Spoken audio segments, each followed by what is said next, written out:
یا ابن آدم تفرغ لعبادت، اے ابن آدم میری عبادت کے لیے اپنے آپ کو فری کر لیں۔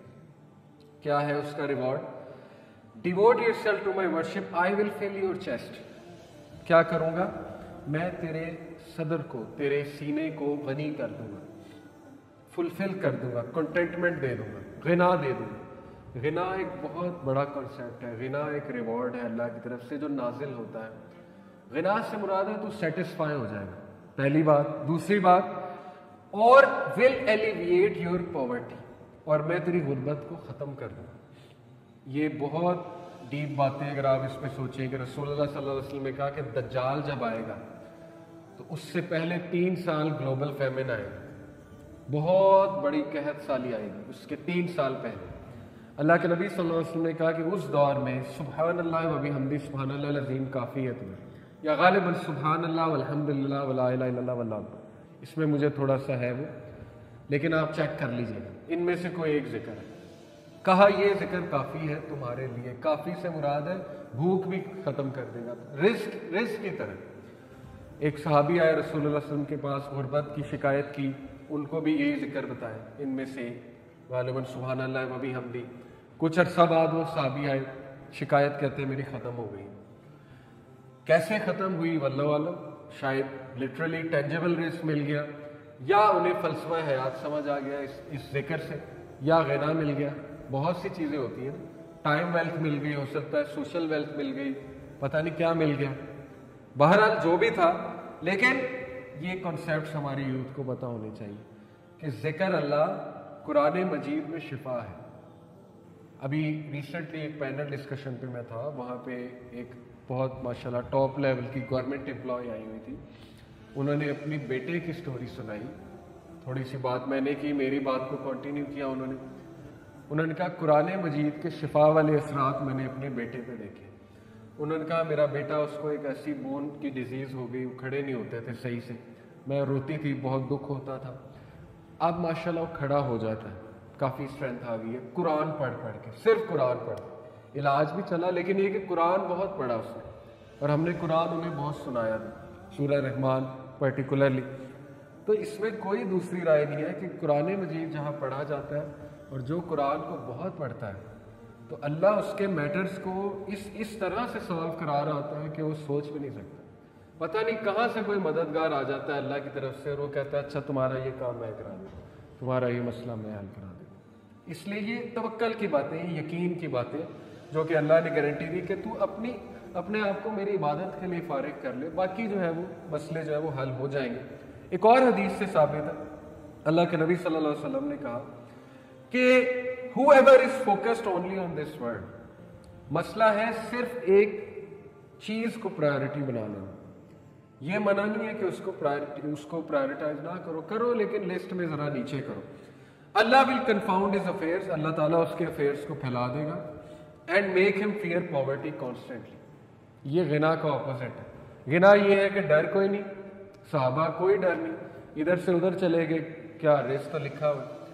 وہ عبد الرحمن بن عوف سب کچھ چھوڑ کے ہجرت کر جاتے ہیں، مصعب بن عمیر امیر ترین آدمی، اتنے یوتھ میں ایسے ڈریسز پہنتے تھے، ایسا پرفیوم لگاتے تھے، ایسی چپل پہنتے تھے، شوز مشہور تھے، دور دراز علاقوں تک ان کی ڈریسنگ مشہور تھی، سب کچھ چھوڑ دیا، میں جا رہا ہوں، کیونکہ فیئر ہی کوئی نہیں تھا، مدینہ میں جا کے مل جائے گا۔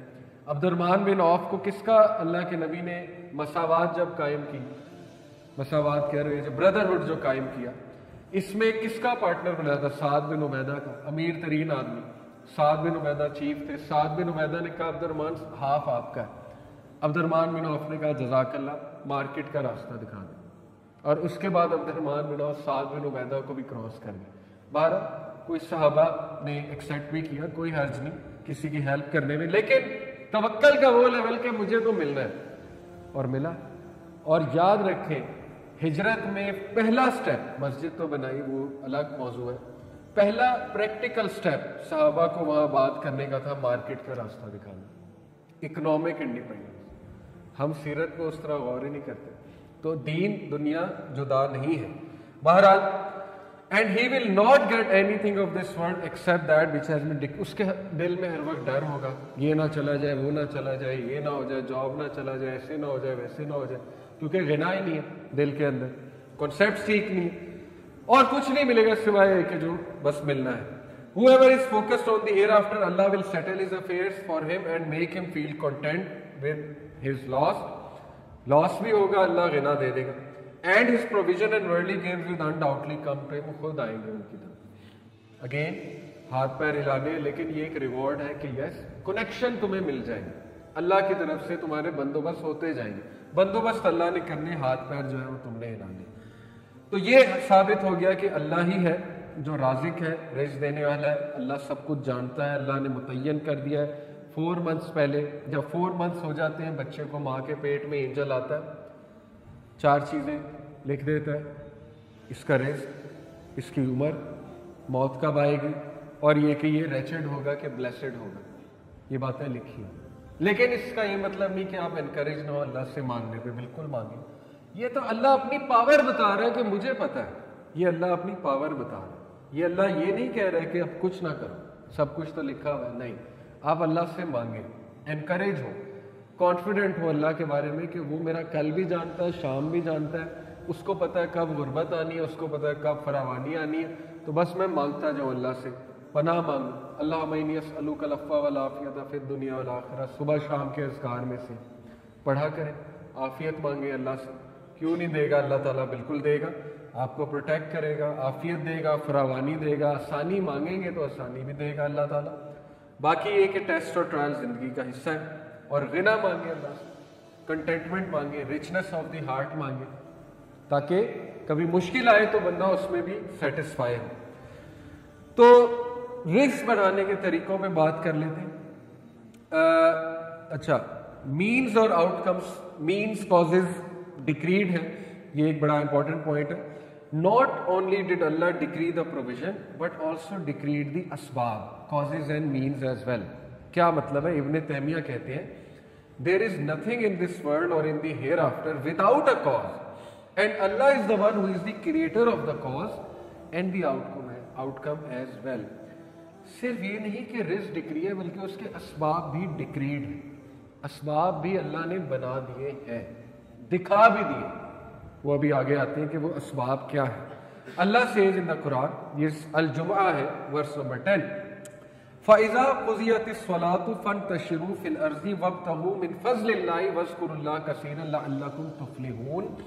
اور جب کہ نماز ادا کی جا چکی ہے تو ڈسپرس within the land, پھیل جاؤ زمین میں اور اللہ کا فضل تلاش کرو. کتنی خوبصورت بات ہے. یہ آیا اسلامک کنسیپٹ کو ڈسکرائب کرتی ہے. نماز کے وقت اللہ نے کہا کہ اے ایمان والو, تجارت اور یہ ڈسٹریکشن تمہیں اللہ کے ذکر سے غافل نہ کرے. لیکن نماز ختم ہو گئی, گو بیک, ڈسپرس ہو جو, اللہ کا فضل تلاش کرو. خوبصورت بات. یہ ہے دین ہمارا. اور فضل تلاش کرتے ہوئے کیا کرو؟ وَاذْكُرُوا اللَّهَ كَثِيرًا, اللہ کو بہت یاد کرو. اللہ کی طرف رجحان ہونا چاہیے, یعنی وہ اسباب اللہ کے تھرو اختیار کرو. ذکر ہے اس میں, اللہ سے مانگنا ہے اس میں, برکت کے کانسیپٹ کو دیکھنا ہے, برکت کے ٹائم کو کیچ کرنا ہے, ان اصولوں سے چلنا ہے جو اللہ کے ڈیفائنڈ اصول ہیں. برکت کیوں نہیں آئے گی؟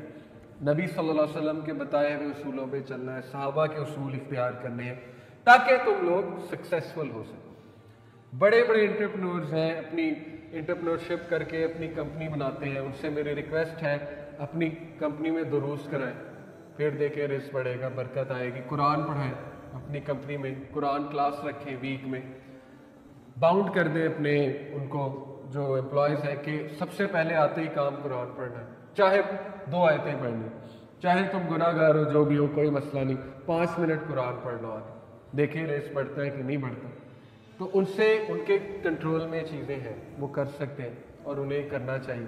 آپ کے انڈر کچھ لوگ ہیں, آپ میڈیکل سٹور رن کر رہے ہیں, کسی کو بلائیں, کہیں میرے امپلائیز ہیں, ان کو دین سکھا دو, ان کو کوئی بات بتا دو, قرآن تھوڑا بہت رجحان قرآن کی طرف قائم کر دو. دیکھیں آپ کا میڈیکل سٹور چلے گا کہ نہیں چلے گا, اللہ نے چلانا.